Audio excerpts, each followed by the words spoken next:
Introducing a new podcast. Karen Hunter is awesome. If you like me on SiriusXM Urban View Channel 126, you're gonna love me. And Karen Hunter is awesome. Hey, this is Karen Hunter, host of the Karen Hunter Show on SiriusXM's Urban View. Karen Hunter is awesome is an actual podcast to bring heat and energy and knowledge and power. A 1-2 punch that I don't think you get anyplace else. Tell the truth. So check out the podcast wherever you get your podcast. You will not be disappointed. Karen Hunter is awesome. A new podcast from Karen Hunter. How are you holding up since this election? It has been quite the moment, right? Well, I have completely checked out. So, I wanted to see what this ignorance is bliss thing is all about, because apparently a lot of people are in it. So I was like, you know what? Yeah, I'm not bothered. I'm not, not every day. And it's wild because, I do this daily radio show to not be immersed. I mean, again, 20 plus years, journalism, teaching, to just completely not check in. Of course, I read headlines. Of course, I have a team, so I know what the hell is going on in the world, but I'm just not bothered. I figured I'll be bothered. I gave myself a date to be bothered. February 1st, Black History Month, the start of Black History Month. I'm going to be very bothered at that point. I thought of, when I was thinking of our talk today, the viral photo of the Black women on top of the building with their coffee as like the rest of the city burns. And I was going to ask you about that. Like, do you empathize with that photo? Do you, I'm the second woman from the left. That's me. And I have my green tea, and I'm sipping my tea. Oh my God. The TV shows, shout out to Cross and all of just finished watching Ultimatum. Like, I'm watching just trash, the Queen's Court, all of the stuff that matters not. And I get up every day and it's joyful.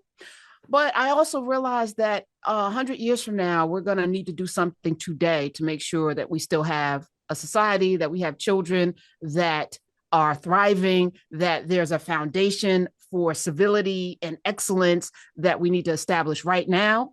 And that's each of us, that's our responsibility. So jumping back in is doing more of what I was already doing, except not necessarily banging a gong.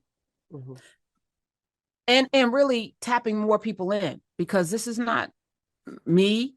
It's not even you. It's all of us. We all have to do something. So my mantra now is everyone lives somewhere. What are you going to do to make it better? You live somewhere. The option is not to run. That great migration time. And maybe if we great migrate, we need to do it in the opposite direction. Let's go into some of these red states. And make sure that, our pops and meemaws are good, because they're not leaving. Let's go provide them with what they need. Let's go back into our communities. Let's go into the Jackson, Mississippi's and the Alabamas, let's go to Memphis. Let's go to Memphis in big numbers. Chicago, Detroit, all those places are nice. But where we're needed, not Atlanta.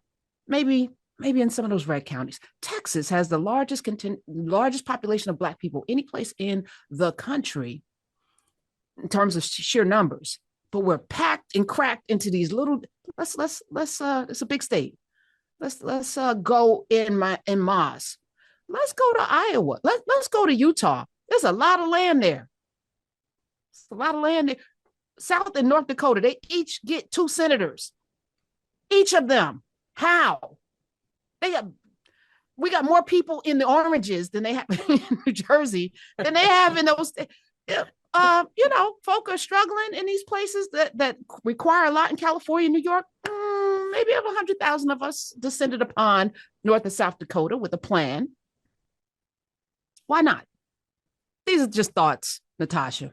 I love the thinking. I mean, it says, the song goes, "This land was made for you and me." So, no place is off limits, technically.